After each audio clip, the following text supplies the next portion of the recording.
Okay, we have to prove x plus xz is equal to x. That is point number 16.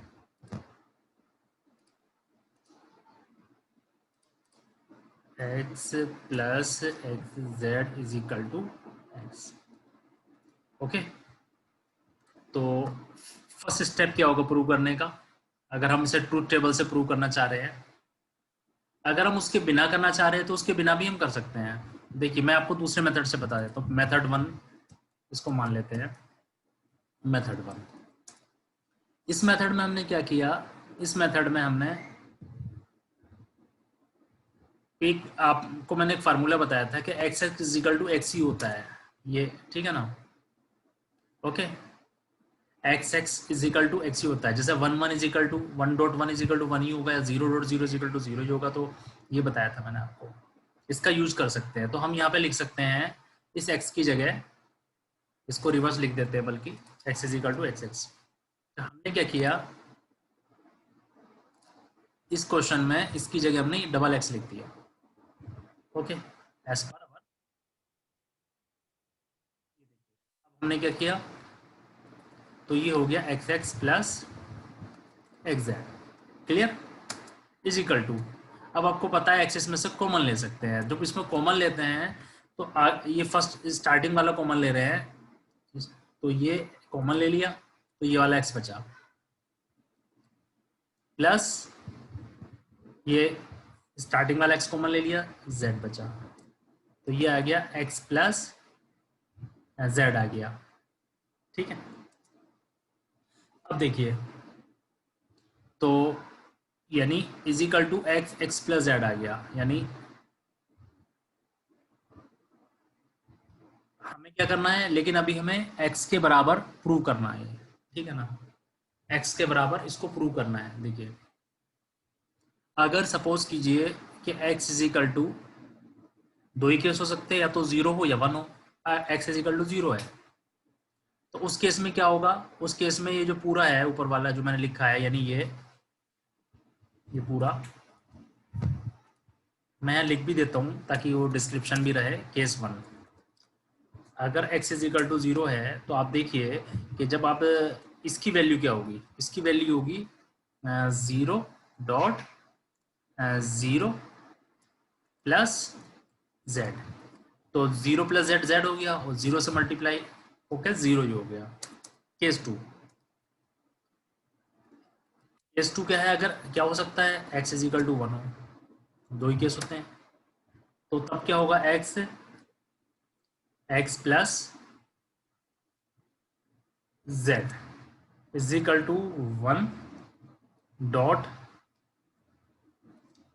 1 plus z. अब देखिए, हमने आपको एक formula बताया था, वो फार्मूला ये था कि मैंने आपको बताया था कि 1 प्लस एक्स या 1 प्लस वाई या 1 plus z is equal to जो होगा वो 1 ही होगा। क्योंकि देखिए क्यों, अगर आप इसकी जगह 0 मानते हैं तो भी 1 है, अगर 1 मानते तो भी 1 है, तो यानी इसका मतलब हर केस में इसका आंसर, यानी ये थ्योरम हमने आपको अलग से बता रखी है, लास्ट लेक्चर में बताई थी। 1 plus z is equal to 1, जो ऊपर वाली थ्योरम्स है ना, उनमें से एक है ये, तो इसकी जगह 1 ही होगा। तो अब यहां पर हमने रख दिया, तो ये आ गया is equal to 1 plus z कितना होगा, 1 होगा, और 1.1 कितना होता है, 1 होता है। अब देखिए आप, हम प्रूव क्या कर रहे हैं, जब आपने ये 0 रखा तो आंसर भी 0 आया, जब आपने ये 1 रखा तो आंसर भी 1 आया। इसका मतलब ये हुआ कि ये जो है, यानी हमें x के बराबर हो गया। कैसे हो गया बराबर? मतलब जैसे कि, या आप ये दूसरी तरीके से देखिए कि जैसे आपने इसमें 0 रखा x की जगह, तो कितना आया, यानी इसमें जब आपने x की जगह 0 रखा तो पूरा 0 हो गया, जब x की जगह 1 रखा तो पूरा 1 हो गया। तो इससे ये प्रूव हो गया कि ये जो वैल्यूज है, ये values is equal to capital X के ही बराबर है, क्योंकि, ठीक है, तो क्योंकि x की वैल्यू जो रख रहे हैं हम, वही ये पूरा वैल्यू वही हो जा रही है। तो इसलिए प्रूव हो गया कि जो ये वैल्यूज है ये x के ही इक्विवेलेंट है, ठीक है ना? ओके, ये मेथड 1 है, ठीक है। हो सकता है इसमें समझने में कोई कंफ्यूजन है तो आप पूछ लीजिए, फिर हम मेथड 2 बता देते हैं। वरना ये वैसे तो इजी है, लेकिन कभी कभी इसमें कोई प्रॉब्लम समझने में आ जाती है कि हमने ऐसा क्यों किया है। ऐसा इसलिए किया है कि अगर x की जगह हमने 0 रखा है तो टोटल 0 आ रहा है। और हमें कैसे पता कि मुझे चेक करना है, क्योंकि हमें यही तो प्रूव करना ना कि क्या ये x के इक्विवेलेंट है। तो हमने ऐसे प्रूव किया है कि हाँ, कि मान लिया ये x इक्विवेलेंट है तो या तो x 0 होगा। जब x 0 है तो ये भी 0 आ रहा है, जब x 1 है तो ये भी 1 आ रहा है। तो ये प्रूव हो गया कि हाँ ये x के ही इक्विवेलेंट, यानी x की वैल्यू पे ही लाई कर रहा है, डिपेंडेंट हो गया। तो इस पूरे का आंसर, इस पूरे की जगह सिर्फ x आ गया। तो ये है मेथड 1। क्लियर। मेथड 2 क्या होता है? Method 2 truth table. जब भी आपको कोई मेथड समझ में ना आए तो ट्रूथ टेबल वाला मेथड आपको इजी लगेगा फिर उस टाइम। यानी उस मेथड में क्या करेंगे, इसमें 2 वेरिएबल है x और z। तो x और z 2 वेरिएबल है। हाँ बताइए प्लीज, पूछिए। Okay, so for method 2, method ये है ट्रूथ टेबल मेथड। तो इससे हमें क्या क्या रिक्वायरमेंट है? हमें ये रिक्वायरमेंट है x की, z की, y तो इसमें है नहीं, तो 2 वेरिएबल चाहिए। एक वेरिएबल चाहिए x, एक वेरिएबल चाहिए z, और फिर हमें चाहिए आगे, हमें x और z की मल्टीप्लाई करनी है, देखो एज पर आवर क्वेश्चन। और फिर हमें करना है x में जो भी ये निकल के आया है x z यहाँ पर, तो ये उसके बाद हमें, फिर हम यहाँ से क्या करेंगे, जो भी आंसर आएगा हम चेक करेंगे कि क्या ये जो मेरा आंसर आ रहा है ये इस x के ही इक्विवेलेंट है, तो ये थ्योरम प्रूव हो जाएगी। यानी देखिए, जैसे आप x निकालेंगे और ये पूरा निकालेंगे, तो अगर ये वाली वैल्यू इसकी इक्विवेलेंट आएगी, बराबर आएगी, तो थ्योरम प्रूव हो जाएगी कि नहीं हो जाएगी, कि हाँ ये जो वैल्यूज है ये वैल्यू इसी वाले की इक्विवेलेंट है। ठीक है, क्लियर। करेंगे कैसे? जब भी 2 वेरिएबल है तो उसके लिए आप क्या करते हैं, मैंने आपको बताया था 2 वेरिएबल होते हैं तो उसके लिए 2 की पावर 2 यानी 4 वैल्यूज लेंगे, 4 लाइंस आएगी, सॉरी 2 की पावर 2 यानी 4। जब भी 4 आएगी तो 4 का मतलब होता है 0 1 2 3। अब देखिए मैं क्या करता हूँ, 0 की यहाँ पे बाइनरी लिख रहा हूँ इसके सामने, मान लीजिए, चलो मैं ऐसे दिखा देता हूँ आपको, अगर आप चाहें तो ऐसे इजी पड़ेगा थोड़ा। ये देखिए, ठीक है, ये जो 0 1 2 3 लिखना है, ये लिखना कोई ज़रूरी नहीं है, ये मैंने समझाने के लिए आपको ऐसे लिख दिया है, इसको आप अलग मान लीजिए। तो अब देखिए इनकी इनपुट वैल्यू कैसे लिखेंगे। 0 का बाइनरी कितना होता है, ये यहाँ से ऐसे बना देते हैं, 0 का बाइनरी 0 होता है, तो 0 और, ठीक है, 2 डिजिट में लिखेंगे तो 0 को 00 लिखते हैं। 1 का होता है 1, लेकिन हमें एक डिजिट और लिखना पड़ेगा तो 0 1। 2 का होता है 1 0, और 3 का होता है 1 1।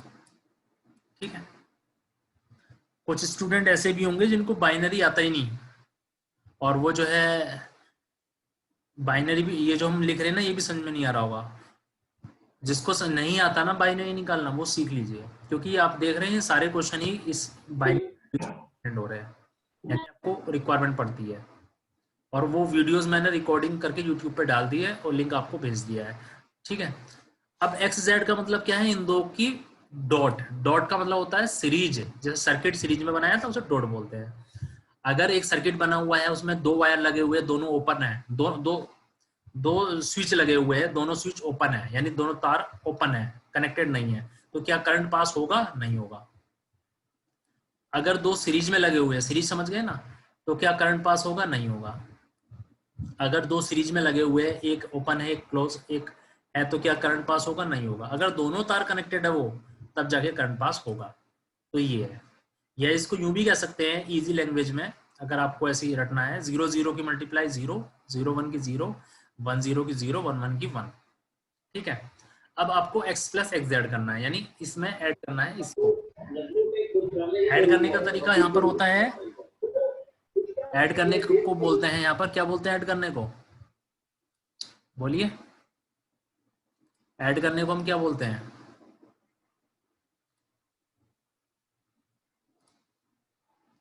सर और, हाँ, और, गुड, यानी और गेट, यानी हम पैरेलल में लिखते हैं। जैसे फॉर एग्जांपल एक सर्किट एक्स हो गया, एक एक्स जेड हो गया, तो दोनों पैरेलल में है, यानी यहाँ पर x मान लीजिए और यहाँ पर मान लीजिए xz।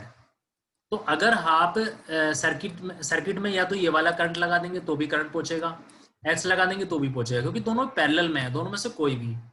क्लियर है? ओके, जैसे फॉर एग्जांपल एक शॉप है, उसको ओपन करने के लिए दोनों में से कोई भी ओपन कर सकता है, फर्स्ट या सेकंड, तो दोनों में से एक भी 1 होना चाहिए तो 1 आंसर आएगा। तो यहाँ 0 0 है, ये 0 और ये 0, तो 0 + 0 0, ये 0 और 0, हम x और z और x यानी इसको और इसको ऐड कर रहे हैं। ओके, यानी ये 0 है और ये 0 है, तो ये 0 ही आएगा। ये 1 है, ये 0 है, तो 1 आएगा। ये 1 है, ये 1 है, तो ये 1 आएगा। क्लियर? अब आप देखिए, तो इतना डायग्राम बन गया। अब आप क्या लिखेंगे, यहाँ जो x की वैल्यूज है ये देखिए, और ये x + z की वैल्यूज है, मुझे बताइए क्या है, सेम है डिफरेंट है? सेम है ना, 0 0, यहाँ 0 0, 1 1 1 1, तो ये प्रूव हो गया। ऐसा प्रूव करते हैं इसको। ठीक है, x + xz = x के इक्विवेलेंट होता है। ठीक है, जब न्यूमेरिकल करेंगे तो वहां पर ऐसे आप साइड में टेबल बना लेंगे, तो आप कोई भी वैल्यू वहां पर प्रूव कर सकते हैं। ठीक है, ओके, तो ये वाला क्वेश्चन क्लियर हो गया।